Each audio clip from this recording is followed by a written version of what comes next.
Hello and welcome to Last Week in AWS. I'm Corey Quinn. Let's see what AWS has for us over the last week of exciting announcements as we get into what feel like the pre-invent era. Amazon Aurora MySQL now supports RDS Data API. This took a truly disturbing amount of time to get implemented. Presumably the RDS team was preoccupied with not supporting savings plans as their team priority. This episode is brought to us by our friends at Sonri, who say, "We know that CNAPs are great at showing you where your cloud's vulnerable, but who's actually fixing all those identity issues?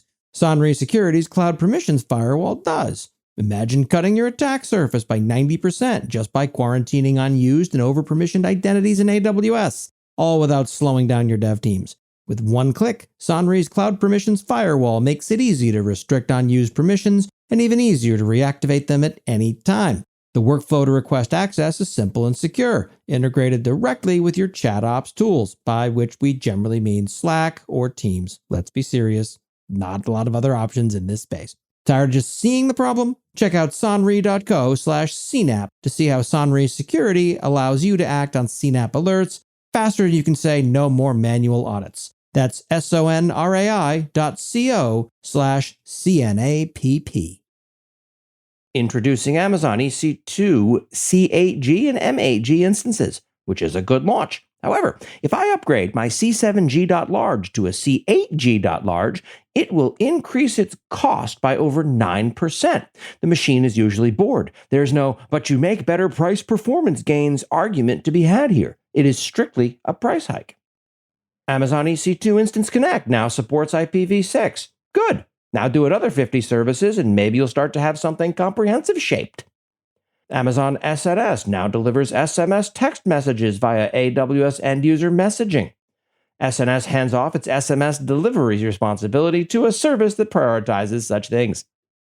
AWS CloudFormation GitSync now supports pull request workflows to review your stack changes, which is a solid win for the GitOps/infrastructure as code movement. AWS CloudTrail launches network activity events for VPC endpoints in preview. Hell yes, this helps me figure out why the bloody thing isn't working when it damn well should be. Of course, it's a security group. AWS Serverless Application Repository now supports AWS Private Link. Holy crap, that thing's still alive? Not that it's an ignored service or anything, but the footer on the serverless app repo still shows a copyright date from 4 years ago. AWS announces general availability for security group referencing on AWS Transit Gateway.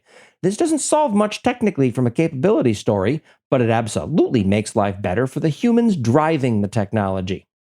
Customizing your HPC environment, building AMIs for AWS Parallel Computing Service. Some deranged jackwagon on the HPC team has given this post an image mispronouncing AMI as AMI. I'm not kidding. Who would do such a thing? Making traffic lights more efficient with Amazon Rekognition. This is a great example of you don't want to use the cloud for the use case. Their own figures show it costs $6,000 a year in cloud charges per intersection. At that rate, running your own image recognition thing locally starts to pay for itself fiendishly quickly. I mean, hey, either way, you're gluing a bunch of disparate things together. That's the meaning of AWS solution when used in the corporate blog context. New sponsor Common Fate is here this week. With Common Fate, unlock secure, self-serve cloud access workflows for your engineers. I've been using their Granted product for years and love the thing. Safely provision access based on configurable access policies and contextual checks, such as on-call status or an employee's department. Teams using Common Fate enable a state of zero standing privilege where no one has write or data read access into production environments. Check out commonfate.io to learn more. Whose contract is it anyway? How AWS Marketplace works. This is a super handy guide to exactly why AWS will disclaim any liability for a product you buy on their website, just like Amazon Retail does when you buy a toy for your kid that's stuffed with lead or whatnot. And switch your file share access from Amazon FSx File Gateway to Amazon FSx for Windows File Server.